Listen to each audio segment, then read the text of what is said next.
Boa noite, amada igreja, graça e paz. Boa noite a você também que nos acompanha pelo canal do YouTube. Meus irmãos, é motivo de grande alegria estar aqui essa noite para compartilhar a palavra do nosso Deus. Nós saímos todos os domingos da nossa casa para vir aqui adorar, engrandecer o nome dele. E essa semana o pastor Robert me fez esse convite especial com essa missão maravilhosa e preciosa. Amém? Meus irmãos, antes de começar, da gente caminhar para a palavra, para a ministração, eu queria trazer aos irmãos alguns entendimentos que nós devemos ter. Que a palavra de Deus, ela não fala a verdade apenas sobre salvação, ela fala a verdade sobre todas as coisas. Quando Deus cria o mundo, Ele cria de modo perfeito. E o pecado que foi o invasor, e muitas vezes atrapalha a gente, nos atrapalha até nos dias de hoje, como referencial de como proceder. E quando a palavra de Deus, quando os parâmetros do Senhor estão presentes na política, na história, na cultura, na arte, as coisas caminham de modo agradável à nossa alma. Mas quando elas não estão presentes, quando há a intervenção do pecado, e isso acontece na maioria das vezes nesse mundo, as coisas acontecem de forma trágica. Hoje nós tivemos a notícia que um rapaz entrou ali no recinto da Leoa na Bica, a gente viu que ele era doente, já houve uma conduta um pouco irregular em relação a ele e acabou ocorrendo uma tragédia ali. E outra coisa que nós devemos entender nesse momento é que há uma grande batalha espiritual. Uma grande batalha espiritual desde a queda, e essa batalha espiritual compete pelas nossas almas, pela sua e pela minha alma. O entendimento de algumas coisas também é importante, meus irmãos. A palavra de Deus, ela é um manual, é muito prática, ela é muito prática. Quando a gente compra uma geladeira, quando você compra ali um fogão, um computador, você vem com um manual de instrução. A palavra de Deus, ela não é um livro de matemática, de biologia que a gente pega, entende aquele conhecimento e segue a nossa vida como se nada tivesse acontecido. Mas ela é um manual que vai ensinar você a operar a sua vida, o seu proceder. Outra coisa que nós devemos entender é que há um mundo espiritual. Nós não somos materialistas.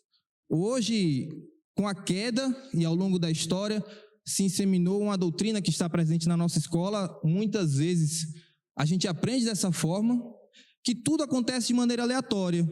E a palavra de Deus nos ensina que Deus tem um propósito com todos os eventos. E há um mundo espiritual que vai refletir nesse mundo material. Tudo o que acontece aqui aconteceu antes no mundo espiritual. E tudo acontece com um propósito. E a terceira coisa, antes de nós irmos para a palavra, a terceira não é a quinta, né? Mas a quinta coisa que eu queria que nós tivéssemos entendimento antes de caminhar para a palavra é que Deus nos chamou para frutificar. E esse frutificar está intimamente ligado ao semear a palavra de Deus. Porque quem recebe a salvação de Jesus Cristo, naturalmente, é fisiológico, vai compartilhar essa palavra. Amém? Amém? Vamos abrir nossas Bíblias no Evangelho de Lucas. Nós vamos estar indo ao Evangelho de Lucas, no capítulo 8.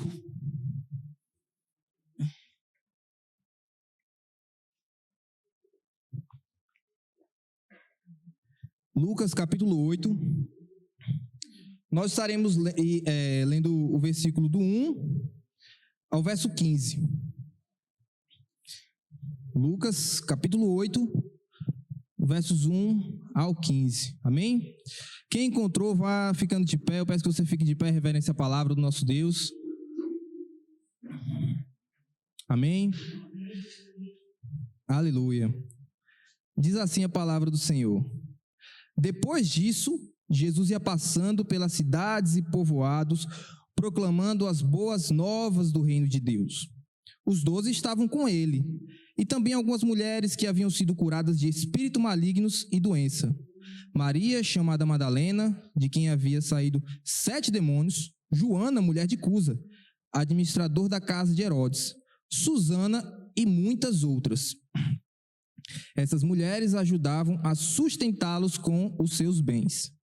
Reunindo-se uma grande multidão e vindo a Jesus gente de várias cidades, ele contou esta parábola.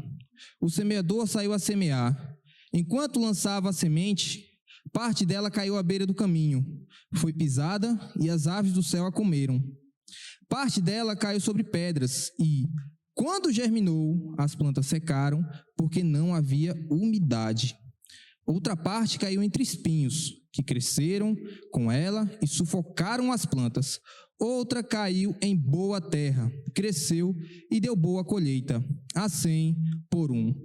Tendo dito isso, exclamou: aquele que tem ouvidos para ouvir, ouça.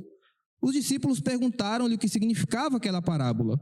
Ele disse: a vocês foi dado dos mistérios do reino, do conhecimento dos mistérios do reino de Deus, mas aos outros falo por parábolas, para que, vendo, não vejam, e ouvindo, não entendam. Este é o significado da parábola. A semente é a palavra de Deus. As que caíram à beira do caminho são os que ouvem, e então vem o diabo e tira a palavra do seu coração, para que não creiam e não sejam salvos.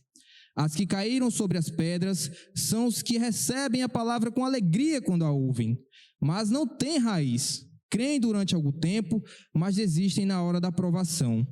As que caíram entre espinhos são os que ouvem, mas, ao seguirem seu caminho, são sufocados pelas preocupações, pelas riquezas e pelos prazeres dessa vida e não amadurecem. Mas as que caíram em boa terra são os que, com o coração bom e generoso, ouvem a palavra de Deus, a retêm e dão fruto com perseverança. Aleluia. Vamos curvar nossas cabeças, vamos fazer uma oração nesse momento. Senhor Deus, te louvo, Pai, pela tua palavra e me coloco, Deus, inteiramente na tua dependência, Senhor. Faz-me, Deus, canal de bênção na vida dos meus irmãos. Ô, Pai, faz-me canal de bênção na vida de quem está aqui, Senhor. Usa-me, Deus, como canal, como instrumento em tuas mãos. Já vai, Senhor, tirando toda a distração. Coloca-nos cativos, nossa mente cativa, Deus, ao que está sendo falado aqui, Pai, pois estamos falando do teu reino, em nome de Jesus. Amém. A igreja pode sentar. Meus irmãos, Jesus Cristo, ele falava de maneira muito simples. Para quem entendia, para quem tinha capacidade de ver as coisas espirituais, havia um entendimento. Ele usava as coisas do dia a dia. Aqui, Jesus usou a parábola do semeador, ele usou o símbolo como semeador, ele usou o médico, ele usava em suas parábolas eventos da justiça, ele falava de juízes, ele falava de diversas coisas do dia a dia daquele povo. E havia uma simplicidade nas palavras de Cristo. E essa simplicidade é um elemento crucial no Evangelho, pois ele mostra um diferencial. Jesus Cristo não falava de maneira muito complicada. Ele era um mestre que dizia ser Deus e caminhava simplesmente, com simplicidade, e com pessoas simples. E qual a importância dessa parábola do semeador? Jesus, quando ele aparece no início do livro de Mateus, ele diz: arrependam-se, pois é chegado o reino de Deus. E os judeus tinham uma expectativa grande na chegada do reino de Deus, na chegada do Messias. Só que aquela expectativa, de certa forma, não foi atendida, porque eles esperavam o descendente de Davi, eles esperavam o exército, e eles olhavam e diziam: rapaz, o mestre está dizendo que é chegado o reino de Deus, a gente não está vendo nenhum líder de Roma sendo destronado, nós continuamos subjugados pelos romanos, a gente não está vendo nenhum exército, não está vendo, ele não está sentado em nenhum trono, não está vestido muito bonito, o que é que está acontecendo? E essas questões permeavam a pregação de Jesus.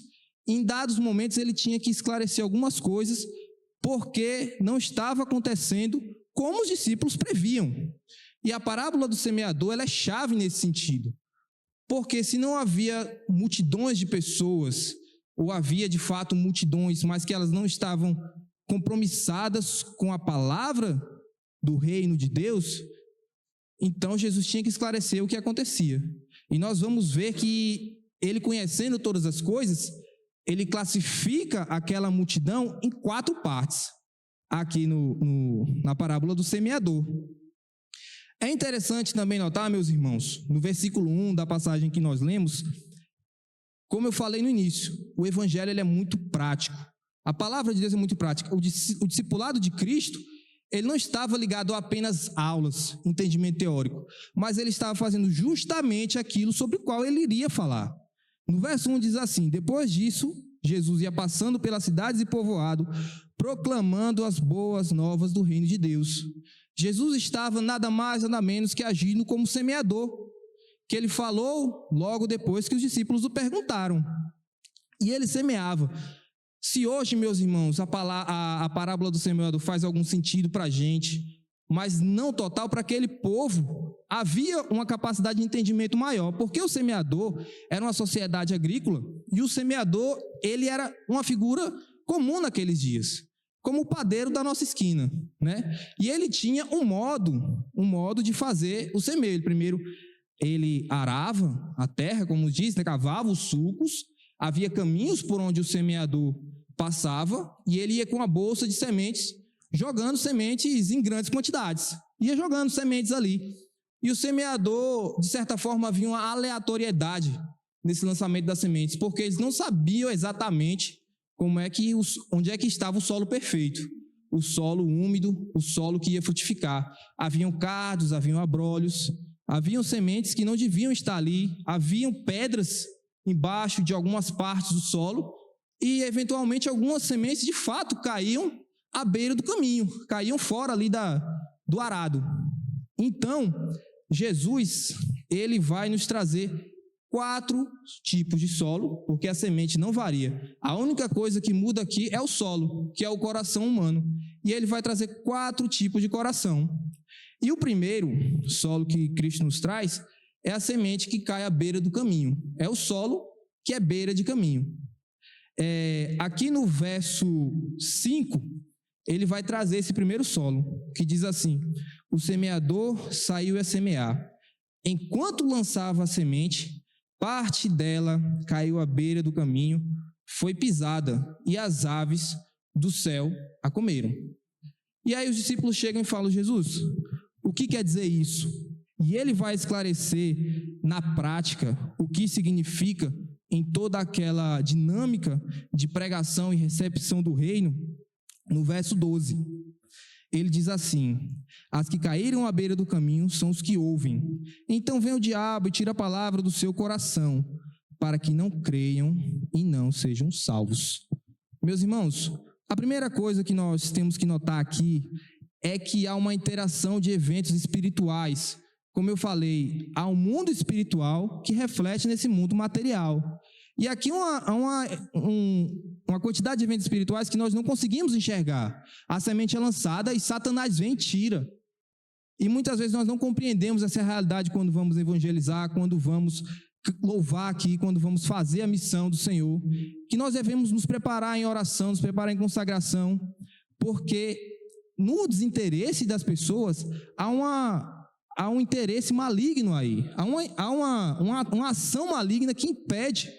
Na prática, isso é aquela pessoa que chega, que você convida até vem para o culto, mas já está com a programação, né? Já está a programação pós-culto já vai tomar já vai para uma festinha uma festinha mundana. Uma pessoa que muitas vezes você prega a palavra, pregar o reino e ela, beleza, você entrega o folhetinho na rua, mas não está interessada. Essa semente, esse solo aqui é o solo do desinteresse. Essa pessoa está totalmente distraída. E essa noite, eu peço que você reflita: será que você não se encaixa nesse solo? Muitas vezes Deus quer tratar coisas da nossa vida e nós já estamos previamente desinteressados em saber o que o Senhor quer falar aos nossos corações. Muitas vezes chegamos aqui distraídos também. É certo que Cristo aqui fazia referência à salvação, mas muitas vezes isso pode ser aplicado também ao nosso crescimento espiritual. Será que você tem ouvido o que o Senhor tem falado? Ou será que você tem pelo menos pensado naquilo que Jesus tem falado ao seu coração? Ou você está totalmente desinteressado no que ele tem a dizer? O segundo solo, meus irmãos, que o Senhor Jesus trata aqui é o solo superficial. É aquele solo que eu mencionei no início, que o semeador lançou as sementes, mas haviam pedras ali embaixo. Essa semente, meus irmãos, ela não cria raiz. Jesus retrata essa semente no verso 6. Diz assim: parte dela caiu sobre pedras e, enquanto germinou, as plantas secaram, porque não havia umidade. Quando os discípulos chegam para Cristo e perguntam: Senhor, no que isso se reflete na prática? No verso 13, diz assim: as que caíram sobre as pedras são os que recebem a palavra com alegria quando a ouvem, mas não têm raiz. Creem durante algum tempo, mas desistem na hora da aprovação. Meus irmãos, essas pessoas que são solo rochoso são aquelas que viam a luz do evangelho, viam os milagres sendo feitos, viam Jesus curando um paralítico, viam Jesus tendo contato com o cego e ele passava a enxergar. Eles viam Jesus multiplicando pães e peixes e olhavam: rapaz, esse cara vai resolver meus problemas. E passavam ali a seguir. Eles queriam. A verdade, meus irmãos, é que essas pessoas não entendiam qual era a mensagem do reino.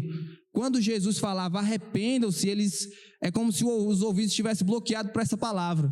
Não havia interesse em mudança de conduta, em mudança de hábitos. Não havia interesse em seguir a Cristo. Porque quando esse coração era exposto ao sol da realidade do evangelho, ao sol, à chuva da luz da palavra, ele abandonava a fé. Quem somos, meus irmãos, quando chega um momento difícil? Eu queria trazer para os irmãos um exemplo daquilo que justamente não é um solo superficial, não é um coração que tem superficialidade na palavra. Eu queria que os irmãos abrissem as Bíblias lá em Daniel. É uma passagem bem conhecida dos irmãos. Lá em Daniel, nós vamos estar indo até o capítulo 3. Daniel 3, verso 16 ao verso 18.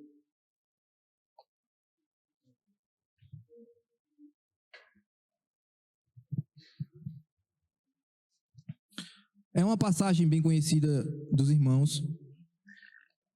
Nesse momento, o contexto aqui se passa no exílio babilônico. O rei Nabucodonosor, ele levanta uma estátua e pede para que todos adorem. Daniel capítulo 3, verso 16 a 18.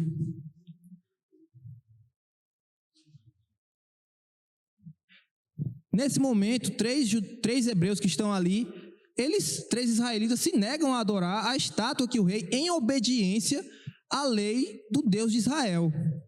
Diz assim o verso 16: Sadraque, Mesaque e Abednego responderam ao rei: ó Nabucodonosor, não precisamos defender-nos diante de ti. Se formos atirados na fornalha em chamas, o Deus a quem prestamos culto pode livrar-nos, e ele nos livrará das tuas mãos, ó rei. Mas se ele não nos livrar, saiba, ó rei, que não prestaremos culto aos teus deuses, nem adoraremos a imagem de ouro que mandastes erguer. Meus irmãos, chegou. O cordeiro só sabe que tem um leão a protegê-lo quando ele é exposto ao lobo. Esses homens, eles foram expostos à provação. Chegou o momento da dificuldade. Chegou o momento de mostrar compromisso com Deus, compromisso com a lei do seu Deus. E foi o que eles fizeram. E eles tinham plena consciência, meus irmãos, de que o Senhor faria a vontade dele. Eles falam: ó rei, se o nosso Deus quiser nos proteger, ele vai. Se não, ele não vai. Mas nós não estamos aqui para obter vantagem do nosso Deus. Nós vamos obedecer na situação favorável e na situação desfavorável. e ali eles afrontam ao rei, e o Senhor mostra o seu poder diante do rei da Babilônia. Ele mostra, ele envia ali, faz um milagre, protege eles saem ilesos da fornalha, e a glória de Deus se manifesta. É para isso que Deus nos chama, meu irmão, para manifestar a glória dele diante das batalhas.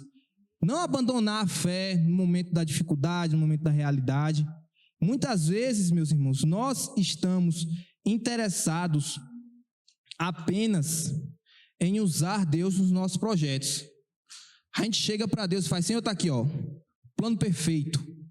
Eu só preciso que o Senhor assine para não atrapalhar. Mas está aqui, eu já projetei tudo, vai dar certo. Está aqui, Senhor, é só o Senhor. E a gente não sabe de nada. O Senhor sabe de todas as coisas. E o Senhor sabe o que é melhor para nós, mesmo que não pareça. E é disso que Jesus está falando, meus irmãos. De pessoas que acham que a igreja é um clube. Você vem aqui, as pessoas que vêm para a igreja, que começam a caminhada porque é legal, porque tem uma galera boa seguindo, porque tem pizza depois da igreja, mas quando chega o momento de falar de mudança de vida, de arrependimento, de abandono de hábitos, de abandono de pecado, esquece. Amém? Meus irmãos, a terceira situação que Jesus vai falar aqui, quando ele fala dessas 4 possibilidades, é a semente que cai em solo espinhoso. E essa situação, ela está relatada aí no verso 7, que diz assim: outra parte caiu entre espinhos, que cresceram com ela e sufocaram as plantas. Meus irmãos, essa planta cresce. Essa planta, ela não deixa de germinar. O problema é que ela não frutifica, ela nunca produz fruto de arrependimento, nunca produz fruto de mudança de vida. E não há evidência de salvação nesse caso. Quando os discípulos pedem para Jesus esclarecer essa situação, no verso 14 ele explica: as que caíram entre espinhos são os que ouvem, mas ao seguirem seu caminho são sufocadas pelas preocupações, pelas riquezas e pelos prazeres desta vida, e não amadurecem. Meus irmãos, essa semente, ela permanece seguindo a Cristo durante algum tempo, e segue, talvez até bastante tempo. Segue Cristo, caminha ali durante muito tempo, só que ela está determinada. São pessoas que estão determinadas a não abandonar certas coisas, a não compreender que o evangelho é mudança de vida. E ela vai cultivando ali. Já viu aquela velha referência que se faz ao Cristão Raimundo, um pé na igreja e outro no mundo? São pessoas que não querem, não tomam uma decisão na vida. E acabam que por entender que vão conseguir conciliar as duas coisas.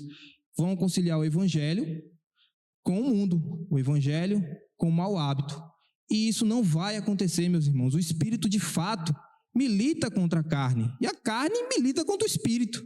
E a carne é como um monstro. Você dá só um pedacinho de carne para ela, ela já está fortalecida. Quando é, meus irmãos, que um prazer vai sufocar a nossa vida? Existem prazeres que são lícitos, existem coisas lícitas, mas que atrapalham o seu frutificar espiritual.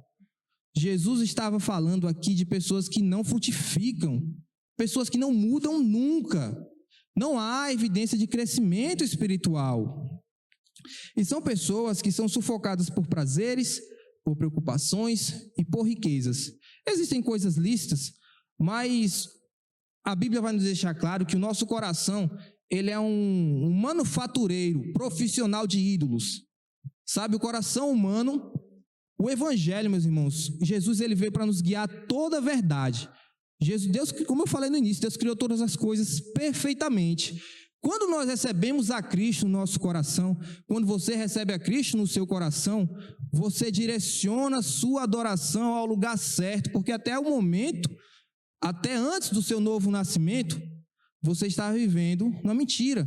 E como o seu coração é uma fábrica de ídolos, você vai direcionar a sua energia e o seu suor a tudo quanto é coisa, menos para a glória de Deus. Eu queria trazer um episódio que aconteceu em Israel também, fazendo referência a essa capacidade que o nosso coração tem de pegar até as bênçãos de Deus e direcionar a nossa adoração a elas. Amém? Vamos abrir nossas Bíblias lá em Números, capítulo 21.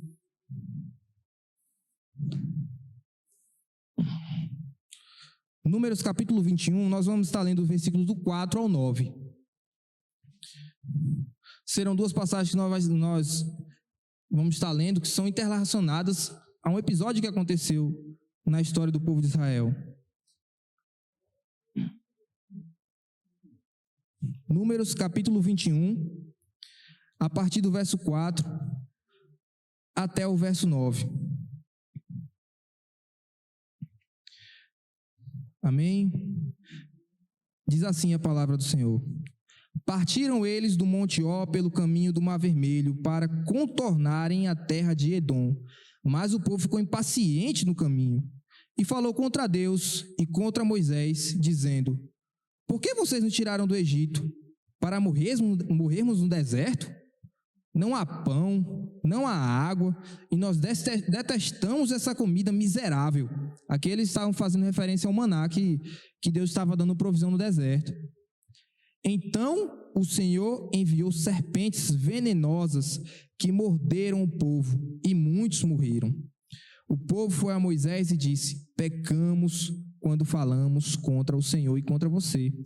Ore pedindo ao Senhor que tire as serpentes do meio de nós. E Moisés orou pelo povo. O Senhor disse a Moisés: faça uma serpente e coloque-a no alto de um poste. Quem for mordido e olhar para ela, viverá. Moisés fez então uma serpente de bronze e a colocou num poste. Quando alguém era mordido por uma serpente e olhava para a serpente de bronze, permanecia vivo. Como nós podemos ver no relato, meus irmãos, a serpente de bronze era símbolo da graça e da misericórdia de Deus. A serpente de bronze, meus irmãos, ela foi resultado do arrependimento do povo. O povo fez justamente o que tinha que ser feito e Deus usou deste meio de mandar Moisés fazer ali uma serpente de bronze para que a praga pudesse ser cessada. Mas vamos ver o que aconteceu um tempo depois. Vamos lá para segundo livro dos Reis, capítulo 18. Vamos estar lendo os versículos de 1 a 4. Segundo Reis 18, de 1 a 4.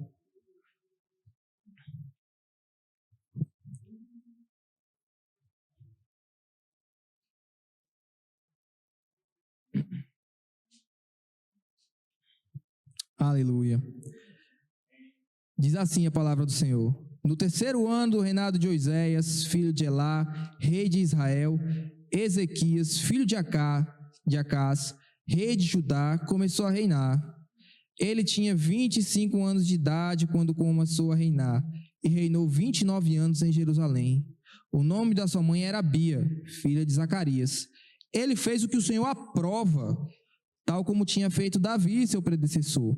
Removeu os altares idólatras, quebrou as colunas sagradas e derrubou os postes sagrados. Despedaçou a serpente de bronze que Moisés havia feito, pois até aquela época os israelitas lhe queimavam incenso. Era chamado Neustã. Deram até nome para a serpente. Meus irmãos, a serpente era símbolo da graça divina, era símbolo do perdão de Deus devido ao arrependimento do povo. E o que é que eles fizeram? Pegaram as bênçãos das mãos do Senhor e direcionaram a sua adoração. Um coração, meus irmãos, que não foi alcançado pelo reino, um coração que não foi alcançado pelo Espírito Santo, ele vai inevitavelmente fazer isso, direcionar todas as suas energias, direcionar a sua força e o seu amor para aquilo que não é Deus. E o Espírito Santo quer alcançar nossas vidas para que nós possamos fazer do nosso trabalho um instrumento para glorificar a Deus, fazer do nosso estudo instrumento para glorificar a Deus, fazer da nossa família instrumento para a glorificação do Senhor. Amém? É assim que o Senhor transforma a nossa vida. A partir do momento que Ele abre os nossos olhos para o entendimento espiritual das coisas, nós passamos a pegar tudo e canalizar para a glória de Deus. Amém? Analise, meus irmãos, qual é a serpente de bronze que está no seu coração hoje? Será que você não precisa quebrar uma serpente de bronze?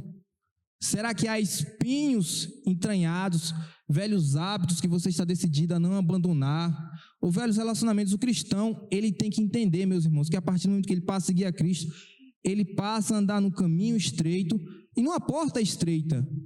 E muitas vezes, e em muitos casos, há rejeição, há perdas, há momentos que são desfavoráveis, aparentemente, nas nossas vidas. Amém?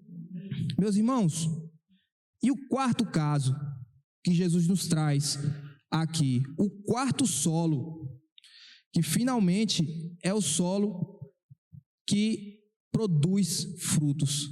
Esse é o solo que de fato se converteu, que de fato muda de vida. É interessante observar, meus irmãos, que se nós formos colocar em fração ou porcentagem, apenas um quarto ou 25% recebeu o reino de maneira adequada. Recebeu o reino da maneira que o reino deve ser recebido, com entendimento de mudança de vida, com entendimento de ajuste de conduta. É o solo bom, é o solo generoso. Jesus Cristo, ele traz algumas características dessa última semente. Olha só, no verso 8, ele vai falar: outra ainda caiu em boa terra, cresceu e deu boa colheita a 100 por 1. Muitos frutos foram produzidos. E quando ele vai esclarecer essa semente, no verso 15, ele fala: mas as que caíram em boa terra são os que, com um coração bom e generoso, ouvem a palavra, a retêm e dão fruto com perseverança. Como eu falei no início, meus irmãos, nenhuma palavra, nenhum artigo indefinido está aqui na palavra de Deus à toa. O Senhor tem um propósito com cada letra, cada vírgula que foi escrita aqui. E ele traz algumas características importantes dessa semente. Ele fala que elas têm um coração bom e generoso. Quando nós vamos procurar o significado da palavra generoso, nós vemos que é aquele que doa, aquele que dá com liberalidade, que entrega.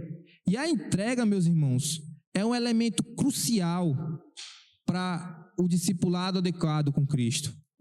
Quando a gente volta aqui para o início do capítulo 8, nós vemos que Cristo se comportava de fato como um semeador, e que essas pessoas que estavam ali entranhadas no ministério de Jesus, das mais variadas que eram, das diversas classes sociais, das diversas situações, Jesus não olhava a cara de ninguém, ele só pregava o reino. E aí já cabe também um entendimento a nós. A gente tem que pregar o evangelho a toda criatura. Não importa se é rico, se é pobre, se é homem, se é mulher, se é o chefe, se é o empregado. Não cabe a nós não conhecemos o solo do coração. Quem conhece o solo do coração é o Senhor Jesus. E ali ele que fará, ele que trabalhará. Mas quando nós observamos quem era que estava com Jesus e quem era que estava seguindo ele, a maneira da expectativa de Deus, no versículo 1, na parte 2, ele fala: os 12 estavam com ele, e também algumas mulheres que haviam sido curadas de espíritos malignos e doenças, Maria, chamada Madalena, de quem haviam saído 7 demônios, Joana, mulher de Cusa, administrador da casa de Herodes, Susana e muitas outras. Essas mulheres ajudavam a sustentá-los com seus bens. Pessoas, meus irmãos, que a partir do momento que conheceram, que tiveram contato com Cristo, alguns abandonaram suas redes na pesca, nós temos os relatos aqui, alguns abandonaram o cargo de cobrador de impostos, como é o caso de Mateus. Alguns, meus irmãos, ali a gente vê Joana, que era mulher de Cusa, administrador da casa de Herodes, de repente era uma pessoa com boas condições financeiras, mas que usava os recursos que tinha para sustentar o ministério de Cristo, porque sabia que Deus não era recurso para ela, mas que ela devia ser recurso nas mãos do Senhor. De forma generosa, meus irmãos, é a entrega o elemento essencial para quem quer seguir a Cristo no discipulado de maneira adequada. Ouvem, retêm, permanecem ali seguindo a Cristo e dali, meus irmãos, passam a frutificar, passam a evidenciar mudança de vida, passam a ter compromisso com a missão do reino, interesse em compartilhar a palavra. Como eu falei, meus irmãos, a pessoa que recebe a salvação de Jesus Cristo, ela naturalmente vai ter um compromisso de compartilhar essa palavra. E aqui, meus irmãos, fica essa noite a parábola do semeador como um espelho para nossas vidas. Em que situação nós nos encaixamos? Olhe para a parábola do semeador hoje como um espelho. Você é um coração distraído, um coração desinteressado no reino, que quer viver apenas sua vida indiferente a Cristo? Você é um coração que segue ao Senhor de maneira superficial, gosta quando tem festa, mas não gosta quando chega o momento de mudar de vida, chega o momento de abandonar certos caminhos? Você é um coração sufocado, uma pessoa que nunca tem tempo para pensar no reino? Meus irmãos, e lógico, aqui eu não falo de pessoas que precisam trabalhar, muitas vezes nós precisamos trabalhar muito, mas é como eu falei, direcionar aquilo para o reino, louvar o Senhor durante o trabalho, orar, usar aquele trabalho ali como instrumento para a pregação da palavra. Ou você está ali trabalhando indiferente ao reino, só quer que Deus abençoe ali, ou o Senhor abençoe, aumenta o meu salário, ou me dá aí essa aprovação no concurso e eu sigo minha vida e está tudo certo, vai dar certo porque eu sei que vai dar certo. Ou, se você de fato tem esse coração bom, um coração generoso, um coração que entrega os recursos, a energia. Meus irmãos, interessante pensar nisso, porque Deus nunca precisou do nosso dinheiro, mas Ele usa o nosso dinheiro porque Ele quer. Desde o início, a igreja ela é sustentada de maneira material também, mas Deus nunca precisava. Se Ele quisesse fazer de maneira milagrosa, como foi o imposto de Pedro, aquela moeda na boca do peixe, Ele faria. Desde o início, a igreja precisou disso. Deus decidiu fazer dessa forma. Isso é muitas vezes para experimentar o nosso coração. Amém? A igreja, ela caminhou dessa forma. E o único recurso que a gente tem não é o dinheiro. Existe um recurso que é importantíssimo na nossa vida, que é o tempo. Em que nós temos aplicado esse tempo também? Será que você tem dado esse tempo com generosidade? Será que você tem esse coração bom e generoso com o seu tempo também? A parábola do semeador fica para nós essa noite como um espelho. Você venha pensar, que você venha passar por aquela porta, Satanás não venha lançar os pássaros dele para tirar o que foi semeado no seu coração essa noite, mas que você venha a mastigar isso, pensar e de fato que essa casca da semente seja quebrada e que haja produção de frutos na sua vida. Amém? Transformação. Amém? Deus abençoe a igreja. Em que eu encerro a palavra. Amém. Pastor Elton.